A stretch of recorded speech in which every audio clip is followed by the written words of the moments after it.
Ang napanood ng buong bansa at ang tanging tanong, bakit natin isinuko ang isang kapwang Pilipino? Kung ang iyong kapatid ay inuusig, ipapasa mo ba sa kamay ng iba? Para bang wala siyang sariling bayan? Na para bang hindi na natin kayang humusga sa sarili nating tahanan? Here we are watching as a fellow Filipino, a leader, a father, a grandfather, a man who served this country is taken not by his own people, but by outsiders who claim the right to judge him. Pag-uusapan natin ngayon, ito po, no?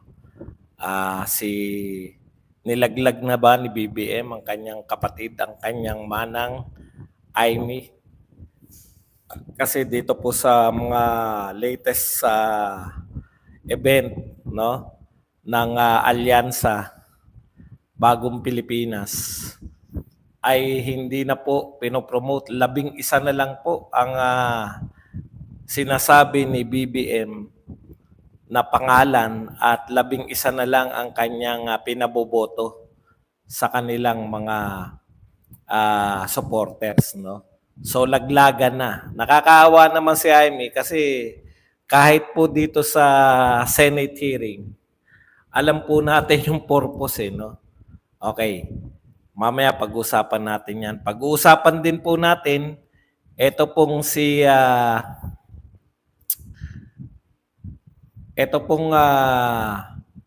ano pa ba? Si Aling Sheila po, no? Ngayon, umamin po. Makinig po kayo sa TRICOM. Umamin itong mga organizer nung nagrally na tinaas ni Aling Sheila yung picture ng kanyang anak. Umamin po sila yung nag-organize nun na tama nga yung sinasabi ng mga vlogger sa TRICOM na si Aling Sheila, yung anak niya, ay 2024 namatay. Yung picture na dala-dala o napicturan si Aling Sheila, ay 2024 lamang namatay yung kanyang anak. Pero may palusot dito yung organizer, no? Kaya lang, sabi nga, palusot nga eh. Palusutin. At syempre, kinantsawan po ng ito po, mga abogado ng EJK victims di umano, kinantsawan po si Pangulong Duterte, no, sa kanyang pagbuo ng kanyang legal team. Pati ba naman ito po problema sa mga kalaban ni Pangulong Duterte. Pati ba naman yung mga pagkuha ni Pangulong Duterte ng mga abogado, pinakikialaman nyo pa. May mga nakita po tayo rito kay Conti. Kilala natin to, no? Abogado po to ng mga EJK victims di umano. Makikita po natin kung paano po na nililin lang nila hanggang ngayon yung mga mamamayang Pilipino. Yan po mga pag-usapan natin, pero bago yan, kung bago ka pa lang dito sa ating channel, mag-subscribe ka na. Dahil ito lang ang tayong channel na may kinikilingan, may pinapanigan, una sa balita, uli sa impormasyon, kaya ano pang hinihintay nyo? Pindot na. Okay, pag-usapan natin, no? Alam po ninyo mga kapatid, unahin po natin, no, si Manang Aimee. Pag-uuna ko na kasi malilito na naman kayo. May mga viewers tayong mahilig malito, no? Hindi po natin pinopromote si Aimee Marcos bilang kandidato natin. Hindi po natin siya sinasabi na iboto nyo. Wala pong ganun. 10 lang po ang pinopromote natin dahil 10 lang po ang inendorso ni Pangulong Duterte, no? Yun pong 6 na PDP, tapos 2 independent, si Marcoleta, ay 3 pala, no? Si Marcoleta, si Pastor Quebuloy, si Vic Rodriguez, 3, 6 na PDP, 3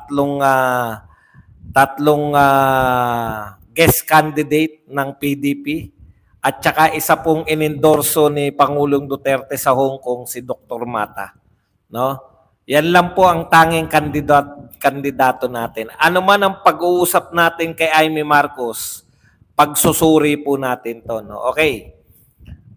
Magmula po ngayon, lahat po ng balita natin para masiyahan itong mga taga-Tricom, sasabihin natin kung saan galing. No? Wala tayong fake news dito dahil hindi tayo nagbabalita. Ang ginagawa natin, nagre-react tayo sa mga balita. No? Maaring kontra kayo sa mga sinasabi namin dahil kami ay maka-Duterte. Pinagdidiinan ko po na hindi kami yung walang pinapanigan, katarantaduhan po yun. Lahat po ng tao ay may biases. Di po ba? Kami po, ako po, partikular, ang vlogger na umaamin na may kinikilingan at may pinapanigan. Yan pong media, may kinikilingan at may pinapanigan din yan. Hindi lang sila umaamin, yung mainstream media. No? Okay. Okay. Una, naaawa ko sa kalagayan ni Amy Marcos dahil sa survey nila, sa pa-survey nila, sarili na nilang pa-survey, nalalaglag pa si Amy Marcos sa top 12. Samantalang ang taas-taas ng simula ni Amy Marcos. Alam niyo kung bakit?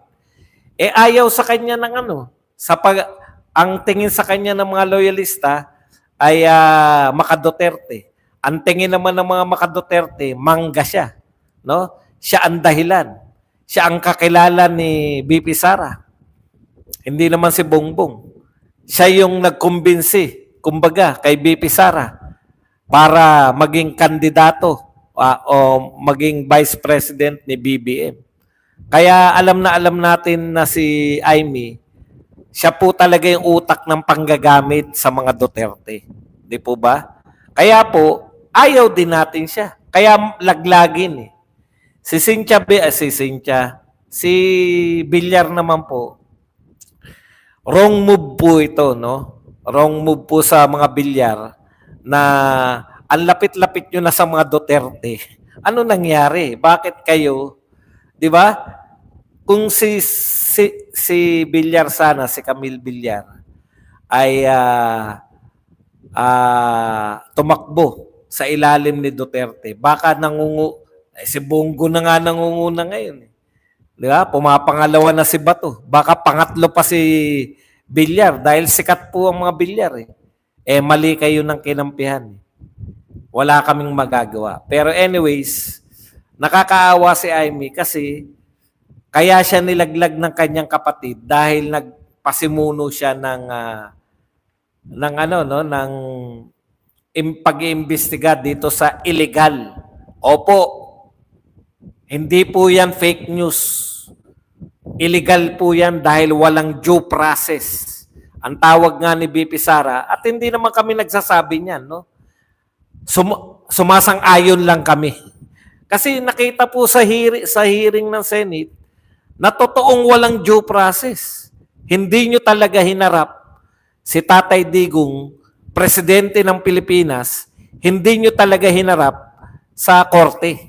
Okay. Nakakaawa si Amy kasi bagamat siya ay nag-imbestiga, nagbukas ng hearing, pero tignan nyo naman kung sino po ang kinakampihan niya. Ang gusto niyang idiin, yung mga alipores lang ni BBM. Pero, no, si BBM, pinagtatanggol niya pa rin hanggang sa dulo. Di ba? Yun yung hindi nakikita ng kanyang kapatid eh. Nilaglag niya si Amy, sasabihin na natin nilaglag kasi 11 na lang. 11 na lang yung pinopromote ni BBM. O baka sabihin nyo, chinambahan na naman ni Badong. Balita po yan ng Rappler at saka ng ABC5. Iba na tayo ngayon. Iko-quote na natin. Kung sabihin nyo man yan na yan ay fake news, hindi ako nag-fake news. Rappler at TV5. Okay, anyways, nakakaawa kasi hanggang sa huli, hindi niya binabanatan yung kanyang kapatid. Hanggang sa huli, pinagtatanggol niya. Wala akong pakialam kung palabas nila yan o hindi. Maapektuhan niya si Amy. Kasi hindi naman natin iboboto eh. Walang Duterte na boboto kay Amy. Sa nangyari ngayon, wala na ring loyalista na boboto kay Amy Marcos. Saan siya kukuha ng boto? Sa mga kakamping? Siyempre, unahin nila sa Kiko Pangilinan. Kaya, too late the hero. Di ba? Mantalang sana, kung nakita man lang natin si Amy ron, kahit papano may bigat yan. Kapatid ka ng presidente. Kahit papano, hindi ka pwede masabihan na hihilahin ka. Yan yung hindi nila pinakita . Wala sila doon lahat. No, habang yung ililigtas ngayon, too late kasi kinakailangan na nating dumaan sa ICC. ICC na ngayon. Kahit na ano pang patunay natin na walang jurisdiction, ICC na po. Kinakailangan lang mapahiya yung ICC. Kahit kinakailangan ipaalam natin sa mundo yung ginawa nila kay Tatay Digong para sila mismo magpasya ng patas. Kasi kung yung objective nila na magpasikat dito kay Duterte sa kaso ni Duterte, wala na kasi naniniwala sa ICC. Mga anti-Duterte na lang naniniwala dyan sa ICC. Pero sa totoo lang po, wala naman na naniniwala sa ICC. Mga superpowers, hindi po yan iniintindi. Matagal na pong may warrant of arrest. At lantad yung warrant of arrest kay Putin. Lantad yung warrant of arrest sa Prime Minister na Israel kay Netanyahu. Pero wala. Walang po mga pansin dahil alam ng lahat na hindi miyembro ng ICC ang Israel, hindi miyembro ng ICC ang Russia. At ang nakakahiya, ngayon po lumalabas, ayon kay Roque, again, no, hindi to fake news dahil ayon to kay Roque. Alam nyo, yun yung hindi nila na, paano pag kinukot mo lang, di ba? Bawal na kaming mag-quote? Pwede. Quote nga Iko-quote mo lang, di mo naman sinabing ito ay balita ayon sa aking bubwit. Hindi naman natin bubwit yan si Roque. Ang pagkakaunawa ni Roque, no, yung palang diffusion na yan, ay galing po yan sa bansa. So, Pilipinas po ang nag-notice of diffusion. Pilipinas din na. Hindi po ba nakakatawa yun? Tinugunan natin yung sarili nating panawagan na hulihin si Duterte. Tayo'y nanawagan, pakihuli naman po si Duterte pag nagawi sa bansa nyo. Tayo rin ang humuli. Pero dinala natin sa ICC. Kauna-unahan po yan. Wala pa po nakagawa niyan. No? Wala pong nakagawa niyan. Okay. At saka kung war crimes po, napakarami na pong krimen ng gera. Kaya walang silbi ang ICC sa paningin ng mga superpowers. Wala pong silbi yan, yung ICC. Tayo lang naman ang kumikilala dyan. May officially nga, hindi natin kinikilala yan. Diba? Kita nyo ngayon. Ano sabi ni OSG? Sabi ni OSG, hindi. Ako ay tagapagtanggol ng Pilipinas. Hindi ako tagapagtanggol ng di ba? Bakit ko kakampihan yung ICC? Ako ay parang abogado ko ng Republika ng Pilipinas. O, kita nyo, hindi matanggal si OSG. Nakukuha nyo? Kahit ayaw niyang ipagtanggol ang mga tao ng gobyerno, kasi nga, paano mo ipagtatanggol? Hindi ka nga naniniwala sa ICC. Hindi naniniwala si OSG. Ang problema sa inyo, hindi nyo pinakinggan si OSG. Iba yung pinakinggan nyo, yung mga galit kay Duterte. Ang pinakinggan ni Marcos, yung mga galit kay Duterte. Yung magkapatid na Remulla, hindi ko po alam kung bakit galit na galit sa Duterte yung mga yan. Bigla nagalit dati si Remulla. Bilib ako dyan nung panahon ng ABS-CBN, di ba? Kakampi ni Marcoleta yan . Sila yung bumibira sa ABS-CBN . Kaya bilib na bilib. Hindi naman bilib na bilib kasi kay Marcoleta ako bilib na bilib . Bilib ako dyan dahil kumampi siya sa parang sila ni Marcoleta nakikipag ano eh. Okay, yan yung sinasabi natin na ang bilib ka, nakakabilib ngayon si OSG hanggang sa katapusan. Sabi niya, hindi natin kinikilala ang ICC, walang jurisdiction. Mismong yung abogado ng Republika ng Pilipinas nagsasabi na wala silang jurisdiction. Napapaikot nyo si BBM na dun sa Interpol. Wala naman palang red notice yung Interpol. Okay, punta na po tayo rito sa iba pang balita. Yan nga po, dahil po dyan, nilaglag ni BBM ang kanyang kapatid. 11 na lang ang pinopromote. Tapos nananawagan pa rin na unity. Kapatid mo nga, hindi mo ma-unite nakukuha nyo po, paano kayo maniniwala sa leader na yan? Yung kapatid niya nga, na ang panawagan niya, unity, mag-unity po tayo, mag-unity po tayo. Kapatid mo nga, nilalaglag mo eh. Kapatid mo nga, nilalaglag mo. Tapos sasabihin mo, mag-unity tayong mga Pilipino. Yun yung problema eh. Di ba? Napahiya sila na nalaman ng mga Pilipino dahil kay Amy, nalaman ng mga Pilipino yung na walang due process yung ginawa nila.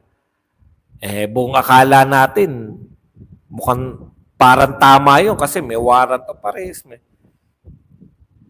Kung hindi mo kinikilala yung jurisdiction ng ICC, paano mo kikilalanin yung warrant of arrest ng ICC? Hindi mo nga kinikilala. Di ba? Hindi na tayo nagtataka. Hindi na tayo nagtataka sa mindset ni BBM. Sino pa ba nagtataka? Wala na po nagtataka. Di ba? Kaya, ang sinasabi natin, anong klaseng unity yung sinisigaw mo? Nananawagan ka na mag-unite tayong mga Pilipino, mantalang kapatid mo, nilalaglag mo. Wala namang ginawang masama sa kanyang kapatid niya. Actually, pinagtatanggol ka ni Amy. Gustong pasamain ni Amy yung mga nakapaligid sa iyo. At ikaw, parang biktima ka rin. Di ba? Yun yung gustong palabasin ni Amy. Pinoprotektahan ka niya. Ngayon po, alam nyo, magaling si Marcos talaga. Magaling lang si Marcos sa kampanya. Yun na yun eh. Kaya nangangampanya na lang siya. Doon lang siya magaling eh. Hindi binanggit ni Pangulong Bongbong Marcos ang pangalan ng kanyang kapatid na si Amy sa campaign rally sa Cavite. Sa kanyang talumpati kagabi, inisa-isa ni PBBM ang pangalan ng mga kandidato ng Alyansa para sa Bagong Pilipinas. Kabilang dyan si Congresswoman Camille Villar na hindi dumalo sa kampanya. Absent din ang re-electionist na si Senator Amy Marcos pero hindi siya binanggit ng Pangulo. Wala pang pahayag ang Malacanang tungkol dito. Isang araw bago yan, naglunsad ng investigasyon si Senator Amy tungkol sa umano'y iligal na pagkakaaresto kay dating Pangulong Rodrigo Duterte.